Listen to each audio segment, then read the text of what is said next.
We're back here on the program, the platform today, speaking with Dr. Sidney McPhee, the president of Middle Tennessee State University. And you've produced this lovely book on China.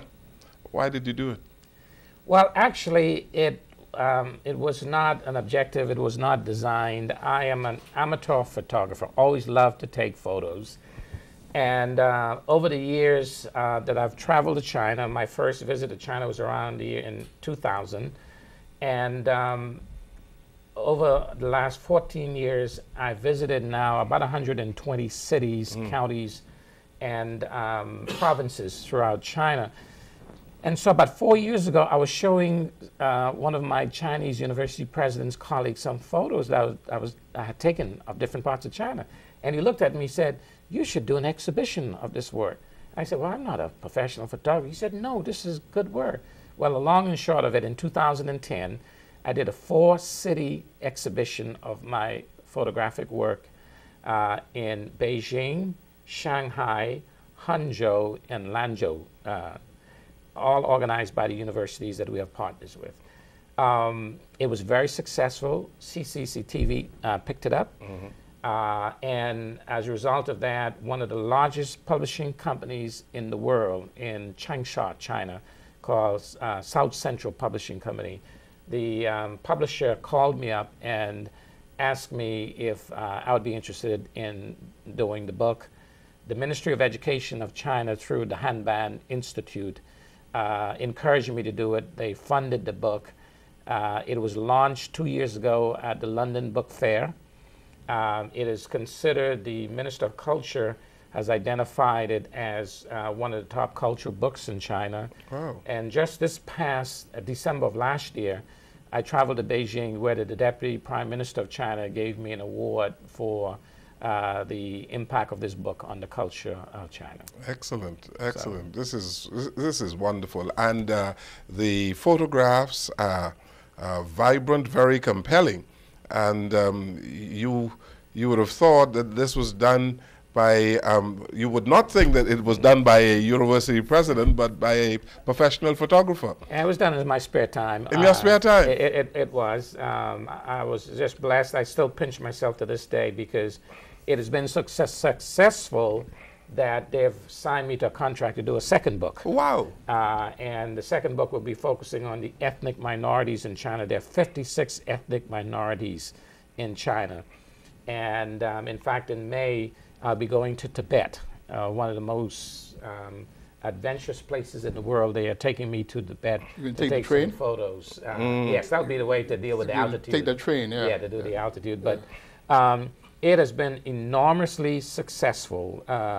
And it's not just photos, as you will see when you read the book. It's actually published in English and Chinese. It's right.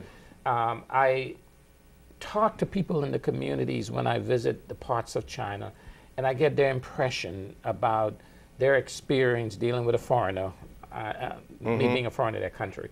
And so there are vignettes to each, behind each picture there's a story of my impressions about whether it's a historical site. I have a picture in there with the Great Wall of China, the Terracotta Museum.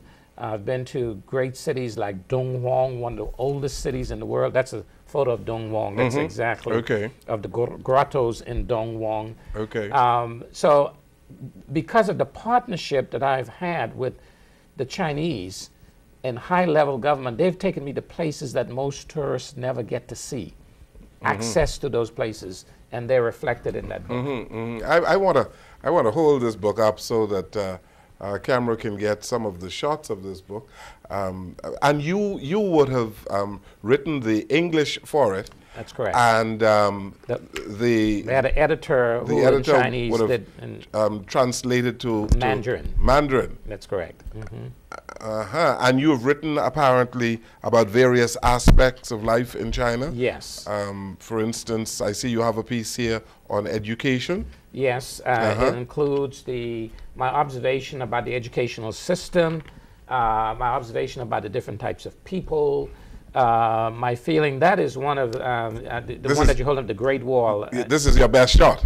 People actually, professional photographers who have taken pictures of the Great Wall have said that that's one of the best pictures that they have seen as a compliment. Yeah, and I've been at this location, and I'm looking to see at which vantage point you would have taken this photograph. I was up here. You took that from the trolley, right? No, actually, it was up on in a mountain area. On the mountain area. And I waited 4 hours to get this shot because I didn't want anyone on the wall. And if you notice that here, I challenge you to find a person, which is very difficult to do. As you know, it's a very well visited wall. So I took that about 7 years ago, waited 4 hours, and got the right shot. Dr. McPhee. The different, as you can see, there's a profile. People think there's Chinese all one group.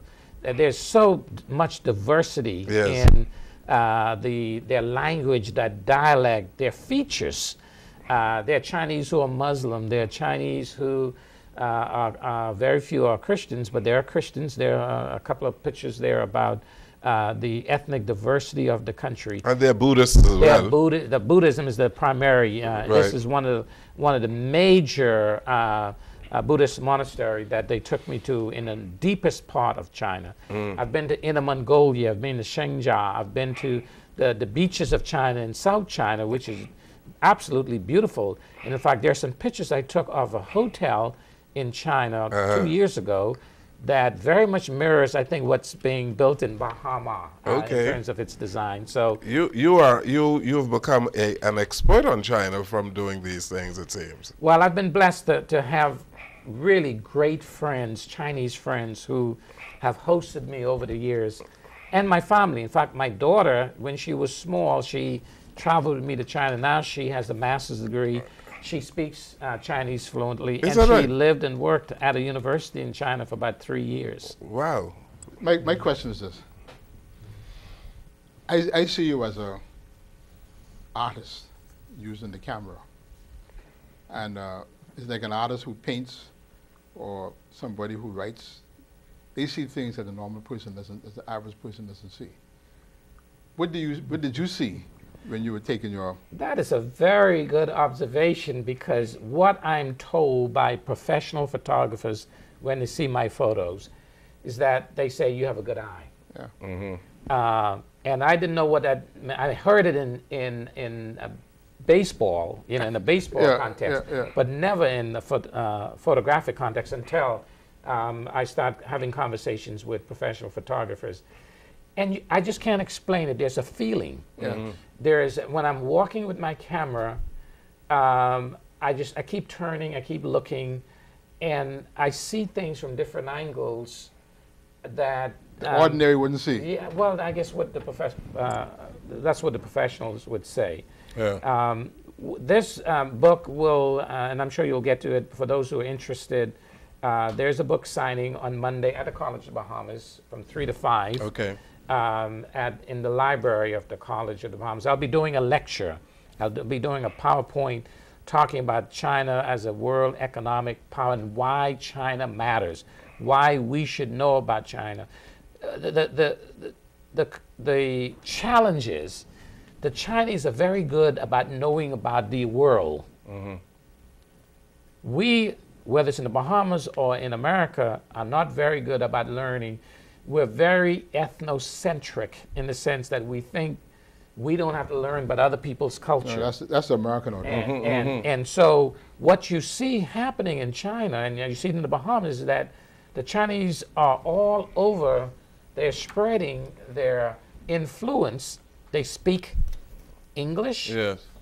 And when I negotiate with them, they're speaking English with me, then they speak Mandarin. I have functional Mandarin. Okay. So I think it's important at least that we you can learn understand. more. Yes. I surprise them from time to time, because when they would say something in Chinese and I would then... You say, no, you don't agree with it. Yeah, so, but that's another very beautiful This picture. is a very beautiful shot. This is at sunset, eh? It's sunset at the West Lake. I actually took that photo during the Beijing Olympics. I had my family, my wife, my son, my daughter, they were with me for the Beijing Olympics. Okay. And this area is called the West Lake, Heaven on Earth in Hangzhou. Hangzhou is about 2 hours drive from Shanghai. One of the most beautiful places in China. Uh-huh. Interesting. You know, Godfrey said that it talks about your prowess in photography. You are a Renaissance man, aren't you? Because no, I'll tell you why. Because I remember as a young boy, you also played a musical instrument. I did. I actually was a choir director. Yes. For AME Church, and had a gospel group. Yes. And that brings me back to a very sad situation with Pastor Miles Monroe. Mm-hmm. In fact, he was on my campus last year. He was doing a speech at a international convention, Christian convention in Nashville. He called me up and he said, I heard that you are doing some great things. I want to come and see your university. So I hosted him for evening on my campus and took him to dinner. And about the same time last year, I came to visit my mom, and he hosted me at his church. And I had actually was scheduled to give him an honorary doctorate degree. Now I bring that up because when he had his group, the Visionaires, there used to be a gospel concert over Paradise Island. Mm-hmm. Guess which group won against, and I teased them about it. We were laughing about it. My group, my little ragtag group, beat the Visionaires in the gospel sing out over Paradise Island. I think I remember. You remember? That. I think so I remember that. We had a great time Yes. thinking about that. That was a great opportunity. You see, that is why I call you a Renaissance man, because in addition to your work in academia, you do photography, you do music, and a whole lot of stuff, eh? I'm just blessed. I need to give credit to, when I say when we beat them, the person who wrote the song was Leroy Hanna, Tinkle. Tinkle Hanna. He was a member of our group, and I still have fond memories. So Tinkle, if you're watching this program, you're talking about an incredibly gifted pianist. Oh yes, no doubt about that. No doubt about that. So that was quite an era that we came up in. It was. I mean, those were really, we talk about reminiscence, but the good old days. Mm-hmm. They truly were the good old days. I wondered, Dr. McPhee, what has gone awry, for want of a better word, among young people in our country today? I mean, there are some high flyers, of course. Yeah. A lot of young people are doing some great things in our country. But we came from a heartland community. And you hit the word, community, a village, where everybody had a responsibility for raising kids in that village. And I think we've moved away from that. I see it also in parts of the United States and the communities in which I operate. You know, my parents or your parents could have disciplined me when we were messing up. And there were no such thing as, you know, lawsuits and you know, that social welfare. Now, there are times when obviously there are abuse. I don't want to belittle that, but I think that cohesive family atmosphere and environment where we've become such a me generation, and also I think the economics of our community. You know, poverty generates social issues and social concerns, and that's why I think we're circling back to the conversation about the importance of strong education and giving young people hope and giving them the opportunity to be productive that would avoid the kinds of social ills that we're seeing in our society. Let me ask this question, Dr. McPhee. I tell my American friends whom I graduated Tuskegee, right? That Eric Holder and Colin Powell achieved what they've achieved because they were brought up with Caribbean values, right? The first generation Americans, but they're products of immigrants from Jamaica and Barbados. How do you bring your children up? Well, I think because many of us are not impressed with the sociological environment of America, particularly in the black community. Yeah, I don't want to use a broad brush strokes, because I've got friends who have kids that have done well, and friends who have done everything possible and do the right thing for their kids, and they go off course. A good bit has to do with, first, I think the values, the Christian values that we instilled in our kids, but also a good bit has to do with luck. I really believe that, because I know a number of very good personal friends who brought their kids up in a Christian home, in a Christian environment, and and it was not even a socioeconomic situation. They've gone awry. So I just think I go back to this business of the village. That is somehow, whether it's in the United States as a community, or the Bahamian community, or Jamaican community, that concept of a village, getting back to that, I think is an important part of dealing with some of these issues that we're seeing in our community. Yeah. Now, could it be, Dr. McPhee, that many parents have put the value or values on the wrong things? Meaning this, you came up at a time when education was important, when church attendance was extremely important. Yeah. But you have a nouveau riche kind of parent now who really doesn't look at church as being important. Yeah. And they are caught up in materialism and giving the child everything that the child wants. I agree with that. In fact, we're blessed that we had the resources to give our kids. Now, we both came up, we were not in high class economic folks. I mean, our parents worked hard, and there are a lot of siblings, and we all, your siblings have done well, my siblings have done well.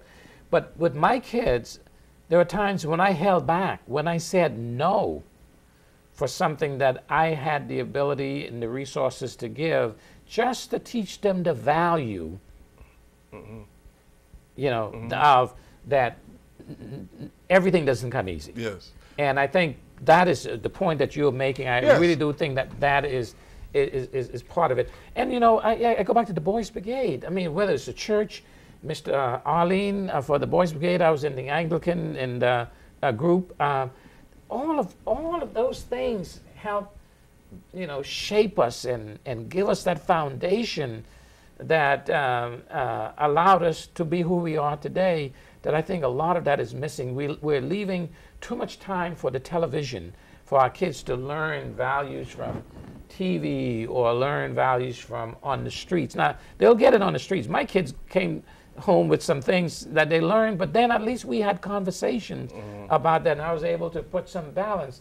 A good bit of that is missing in our society that I think we need to get back to. You are a role model Bahamian, and people who are watching this television now should know that here is a young man who grew up in the Valley, went to Highbury or R.M. Bailey High School. Southern Junior, Southern, yes, and now is the president of a university with 3,000 employees, with 20,000 students, a budget of $600 million. And so that is still possible, coming out of the heartland communities of New Providence and elsewhere. Absolutely. And I was not one of the smartest one in my group, in my high school. Yes. I mean, people like Cannon Bain, Harry Bain. I mean, I can list kids that were much, much more smarter than I was. So, and I usually tell young people when I talk with them, I said, look, if I could come from Megwana, we got to go back way back to Megwana, where I was born, and become a president of one of the largest universities in Tennessee, a red state.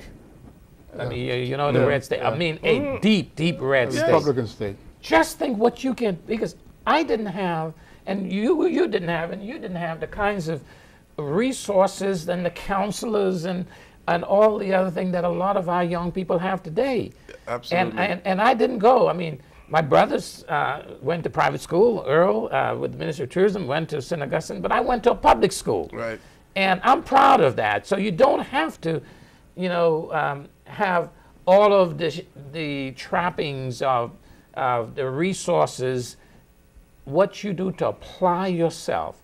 And I was just a hard worker. I mean, and with the blessing of the good Lord and the prayers of my mother, I've got to put that in there. I mean, I with the prayers of my mother and the hard work, I'm able to have the kind of blessings that I enjoy today. When we return on the program, we have a problem with violence in our community, and I'd like to spend some time talking about it. We're not going to forget your wonderful book, but let's talk a little bit about that. We take this final short break. We'll come right back.